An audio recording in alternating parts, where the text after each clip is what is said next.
नमस्कार, मैं डॉक्टर हेम श्रीवास्तव। आज हम छोटे से टॉपिक पर बात करेंगे, कैसे बर्बाद होती है मिट्टी, कैसे मिट्टी बर्बाद होती है। हमारे भारत की मिट्टी बहुत ही उपजाऊ है, ये बहुत ही दुर्लभ मिट्टी है और कई प्रकार की मिट्टी भारत में मिलती है। लगभग हर प्रकार की फसल भारत में उगाई जा सकती है, क्योंकि यहाँ की मिट्टी ही ऐसी शस्य श्यामला है और मिट्टी की वजह से धरती है और इतनी दुर्लभ नदियाँ हैं और नदियों में इतने गुण हैं। नदियों का पानी इतना स्वच्छ है और इतना मिट्टियों के लिए, तरह तरह की मिट्टियों के लिए बहुत ही स्वास्थ्यकर है, इसलिए मिट्टी बहुत ही अच्छी है।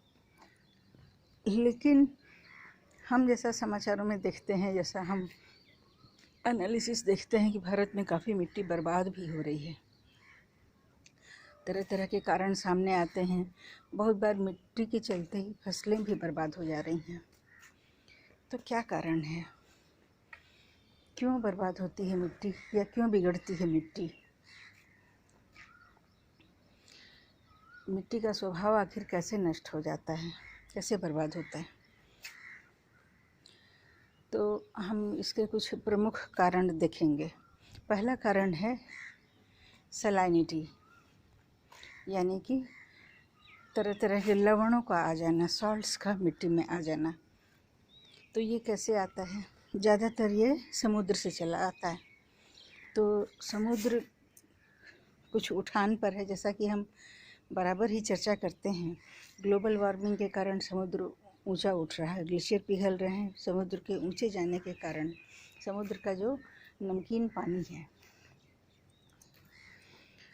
वो तट से होकर के घुस जाता है। बहुत बार समुद्री बाढ़ भी आ जाती है, कभी कभी सुनामी भी आती है। और सुनामी का प्रभाव क्या होता है हम जानते हैं। सुनामी के समय काफ़ी बड़े पैमाने पर समुद्री पानी तटों से होकर के ज़मीन में घुस जाता है। ज़मीन में घुसने के कारण मिट्टी का नमक का प्रतिशत बढ़ जाता है। तो जो फसलें वहाँ लगती थीं या जो खेती वहाँ होती थी, अगर मिट्टी की सलाइनिटी बढ़ गई तो फिर आप बताइए कैसे कम कीजिएगा? क्या कोई उपाय है कि आप सलाइनिटी को कम करें? छोटे मोटे खेत में या फिर गमलों में हम मिट्टी की प्रकृति को बदलने की या मिट्टी को बदलने की कोशिश कर सकते हैं। लेकिन अगर बड़े बड़े क्षेत्र में, खेतों में, जंगलों में अगर मिट्टी की सलाइनिटी बदल गई है, नमक का प्रतिशत बदल गया है, बेरियम के सॉल्ट्स आ गए हैं या सोडियम के ही, पोटेशियम के सॉल्ट्स अगर भर गए हैं, तो फिर ज़्यादा उपाय नहीं रहता है।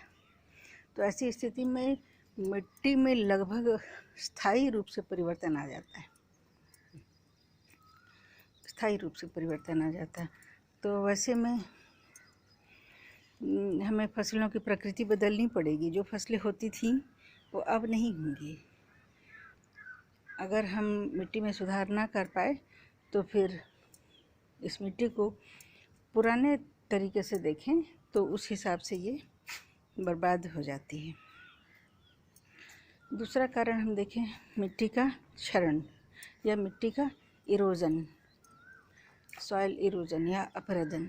मिट्टी बर्बाद भी होती है इसके कारण, अपरदन के कारण। तो मिट्टी का अपरदन मतलब मिट्टी का बह जाना। तो जहाँ खेती होती है सामान्यतः वहाँ बहुत ही बढ़िया मिट्टी होती है, तभी तो खेती होती है। जंगल में जहाँ उगते हैं बहुत तरह के प्रोडक्ट्स, बहुत तरह के उत्पादन जंगलों से होते हैं, लकड़ी से लेके लाख, शहद, बहुत तरह के फूलों के, बहुत तरह के फलों के जो उत्पादन होते हैं, वनों के, बगीचों के, बारी बगीचों के। तो ये भी मिट्टी की प्रकृति के ही कारण है। तो अब बड़े बड़े खेतों की या फिर बड़े बड़े क्षेत्रों की मिट्टी भी बर्बाद हो जाती है कभी कभी। तो ये कैसे होता है? तो पहला कारण हम देखें हवा। तो हवा बहुत बार मिट्टी को उड़ा ले जाती है। जहाँ पर खेती होती है, यहाँ पर जहाँ बागवानी होती है, वहाँ मिट्टी बहुत अच्छी होती है। और हम जानते हैं कि मिट्टी का जो सबसे ऊपरी लेयर होता है, सबसे ऊपरी सतह जो होती है, वो बहुत ही बेहतरीन होती है। इसको बनने में ही हज़ारों लाखों साल लग जाते हैं। तो जो खेती होती है वो ऊपरी सतह के कारण होती है। अब ज़मीन के 100 मीटर के अंदर या 500 1000 मीटर के अंदर क्या है, उससे खेती पर उतना प्रभाव नहीं पड़ता है। सीधे सीधे खेती तो टॉप सॉइल में ही होती है। तो टॉप सॉइल अब पानी को और हवा को फेस करती रहती है, तो हवा से सटी रहती है, तो हवा का प्रभाव तो मिट्टी पर पड़ेगा ना। तो मिट्टी में यदि कमज़ोरी है, या उसकी सिंचाई ठीक से नहीं हुई है, या फिर मिट्टी खुली रह गई है, उस पर कई बरस तक वैसे ही रह गई है, या मिट्टी में कभी जंगलों में आग लगी थी, खेतों में आग लगी थी, और मिट्टी का ट्रीटमेंट फिर नहीं हुआ, तो वैसी स्थिति में मिट्टी के कण ढीले पड़े रहते हैं, उसके कण एक दूसरे से दूर दूर रहते हैं। वैसी स्थिति में हवा भी उन्हें उड़ा ले जाती है। बहुत बार आंधियाँ, धूल भरी आंधियाँ चलती हैं, तो ये धूल कहाँ से आती है, ये मिट्टी कहाँ से आती है? ये धूल तो मिट्टी से ही आती है ना, उसके टॉप सॉइल को ही उड़ाती हुई चली आती है, और हम इसे कहते हैं धूल भरी आंधी। तो ये आंधी से एक जगह से मिट्टी उड़ करके देखिए कहाँ कहाँ तक चली जाती है। तो जहाँ खेती होती है वहाँ से उड़ करके कहीं और जाती है। तो ये कारण क्यों हुआ? ये कारण इसलिए हुआ कि मिट्टी को संजोया नहीं गया, सही ढंग से उनकी देखभाल नहीं हुई, मिट्टी के पार्टिकल्स ढीले पड़े रहे। मिट्टी में नमी की कमी होगी तो फिर मिट्टी उड़ जाएगी, आंधी मिट्टी को उड़ा ले जाएगी। और जहाँ मिट्टी की ज़रूरत नहीं है वहाँ पर बेहतरीन मिट्टी पहुँच जाती है। आंधी खेतों से लेकर के कहीं और चली गई, तो जहाँ ज़रूरत नहीं है वहाँ पर पहुँच गई मिट्टी, और जहाँ ज़रूरत है, जहाँ खेती हो रही थी, वहाँ पर टॉप सॉइल हट गई। कुछ भी हट गई तो खेती पर प्रभाव पड़ेगा ना। तो ये हवा का कारण हुआ। और अगर मिट्टी किसी प्रकार से ढकी है, अगर घास से ही ढकी है, कुछ वेजिटेशन है, बिल्कुल परती नहीं छोड़ दी गई है, तो फिर हवा भी मिट्टी को नहीं उड़ा सकती है। तो मिट्टी को यूं ही खुला छोड़ देना, और उसमें कोई भी वेजिटेशन नहीं होना, और टाइम टू टाइम ऊपर से हम उस घास अगर साफ़ करते रहेंगे, या फिर उसमें कुछ लगने नहीं देंगे, तरह तरह के पेड़ों की जड़ें नहीं हैं, अगर उसमें जड़ भी मिट्टी को पकड़े रखते हैं, जिससे कि आंधी में मिट्टी नहीं उड़ती है, तो अगर जड़ नहीं है तो फिर हवा उड़ा ले जाएगी। अगला कारण है पानी से अप्रदन, जल से। जल से अप्रदन तब होता है जबकि बारिश भारी होती है या बाढ़ आती है। बाढ़ तो ऐसे प्राकृतिक क्रिया है, और जंगलों से और पहाड़ों से वो ऊंचे जगह से काफ़ी उपजाऊ गाद लेकर के आती है, और वो खेतों में फैला देती है, जंगलों में, नदी के दोनों तरफ, दोनों साइड फैला देती है। प्राकृतिक व्यवस्था यही है, इससे मिट्टी की उत्पादकता बढ़ती है।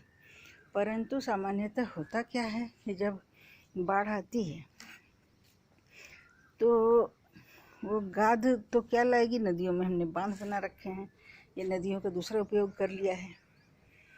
तो ये जो गाद जो कि उसको खाद देती, दूर दूर तक पसार देती प्राकृतिक खाद को, तो वो नहीं फैल पाता, और ऊपर से पानी, नदी का पानी सब तरफ फैल जाता है। बाढ़ आती है, भारी बारिश जब होती है तो धाराओं में पानी बहने लगता है, तो जगह जगह से मिट्टी खेतों में जमे पानी के मार्फत बहने लगती है। बहुत बार मिट्टी बह के कहाँ की कहाँ चली जाती है। बहुत बार जो खेतों की उपजाऊ मिट्टी बह बह करके वो तालाबों में या नदियों में वापस चली जाती है।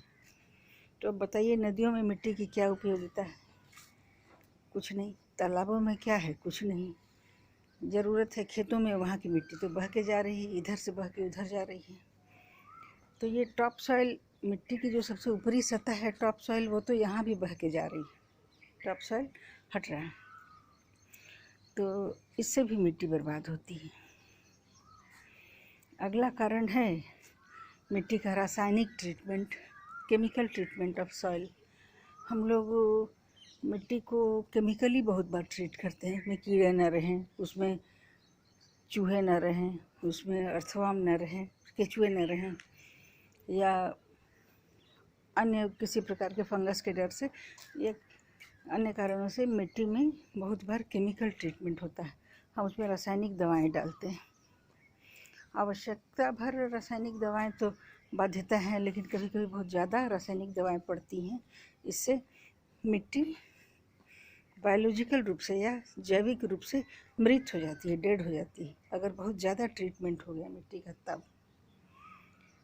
तो वैसे में मिट्टी के पार्टिकल्स फिर ढीले पड़ जाते हैं, क्योंकि उनमें ऑर्गेनिक बंधन एक नहीं होता है, एक कार्बनिक बंधन छूट जाता है। मिट्टी के सारे पार्टिकल्स फ्री हो जाते हैं, एक दूसरे से फ्री हो जाते हैं। फ्री होने के कारण उनमें वो टेक्सचर नहीं रह सकता है, उनमें वो टेक्सचर नहीं रहता है कि वो वैसी उपज दें, और ऐसी मिट्टी बड़े आसानी से बाहरी प्रभावों में आ जाती है। और ऐसी मिट्टी नमी नहीं पकड़ पाती है ठीक से। मिट्टी में जब बरसात में बारिश का मौसम आएगा तो ऐसी मिट्टी पानी ठीक से सोख नहीं सकती है। सोख करके महीनों रखने वाली प्राकृतिक मिट्टी गुम हो जाती है, और ऐसी मिट्टी जो कि बिल्कुल सूखी पड़ी है, तो वैसी मिट्टी में जो वेजिटेशन हो उसमें आग का भी डर कुछ ज़्यादा रहता है, आग लगने की भी संभावना रहती है। तो ये सब कारण हैं जिसके कि कारण हमारी मिट्टी प्रभावित होती है या बर्बाद होती है। फिर मिलेंगे अगले वीडियो में। जय हिंद, जय भारत।